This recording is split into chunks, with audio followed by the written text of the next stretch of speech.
Ale Oliveira, o que justifica esse grande resultado do Cruzeiro no Sul, Ale? Eu acho que é um conjunto aí, né?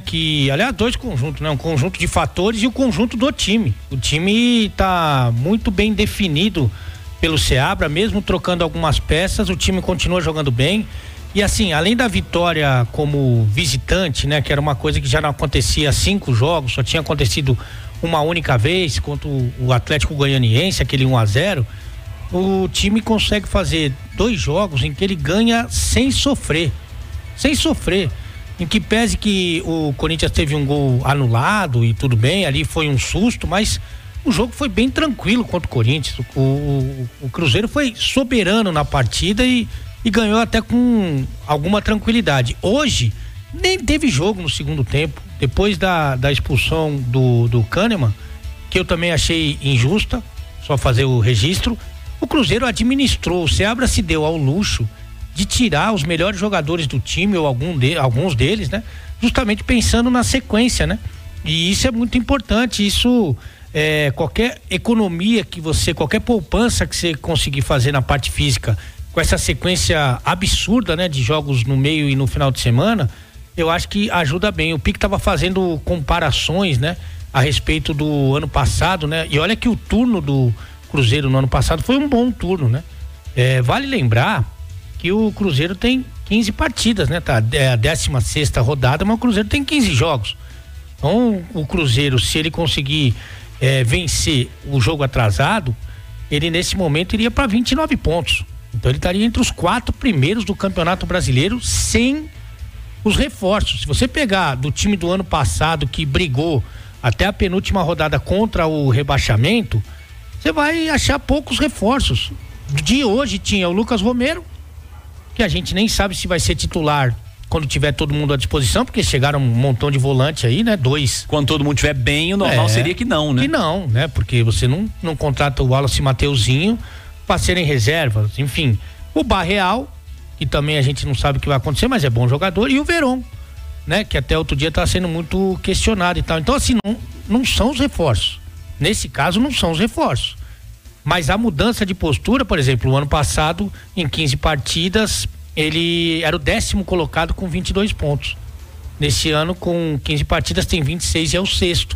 E lembrando isso aí, né? Que é o 6º colocado com um jogo a menos que muito time aí. Então, é uma coisa muito séria que tem acontecido.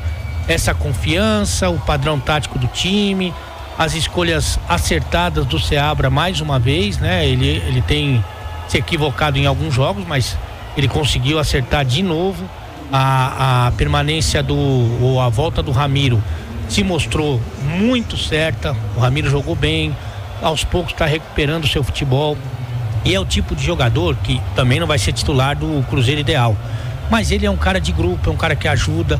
A gente não se esquece nunca que na reta final de 2023 o Ramiro, ainda machucado, porque ele ficou muito tempo fora, ele ia viajar junto com o time. Era, no final da temporada foi isso, né? Entendeu? Então, assim... Aliás, no final da recuperação, né? Isso, então é um cara que vai ajudar. Eu acho que, sim, é um conjunto de fatores, mas principalmente esse momento é muito especial pro Cruzeiro, e olha que a perspectiva é muito positiva. Tomara que esses reforços encaixem bem, pouco a pouco, e que o Seabra tenha a habilidade, né, ô Cirilo, de montar esse time, sem que tudo isso que está sendo feito, e é claro que os reforços tinham que chegar, o time precisa de reforços, mas tudo isso que está sendo feito seja valorizado, né? Para que ele consiga ter um grupo grande nas mãos. E aí a perspectiva do Cruzeiro é muito, mas muito positiva, viu? O Anderson, muito importante, né, Ale? Muito. Dentro das condições desse momento, né? E segurando uma responsa de uma troca de goleiro ali, de titularidade, que talvez não estivesse prevista após a saída do Cabral, inesperada, né? É verdade, o Cabral, que fez um bom 2023, né? Teve um bom comportamento, foi assim também em 22, mas esse ano não estava bem. E aí, quando entra o Anderson, ele entra com moral. O torcedor comemorou, na verdade, a chegada do Anderson, porque o Rafael Cabral estava muito desgastado, mas ele foi gerando alguma desconfiança ali nos primeiros momentos, né? Mas ele termina a passagem dele, acho que ele termina a passagem dele como titular muito em alta.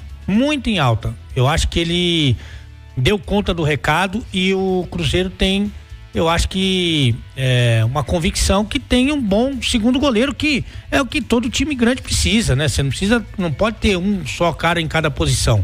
Então, quando precisar do Anderson, ele tá lá, e acho que ele fez hoje defesas importantes. É verdade que o Grêmio não pressionou, não é que eu escolhi o Anderson porque só deu o Grêmio, o Anderson trabalhou demais, não, mas quando precisou, ele se mostrou seguro mais uma vez, e por isso teve o meu voto. Boa partida do Anderson, aquela defesa cara a cara, porque você imagina, né, na situação que o Grêmio tá, com 7 minutos faz 1-0, você tira um Hugo Sérgio das costas, né? Então ele foi fundamental.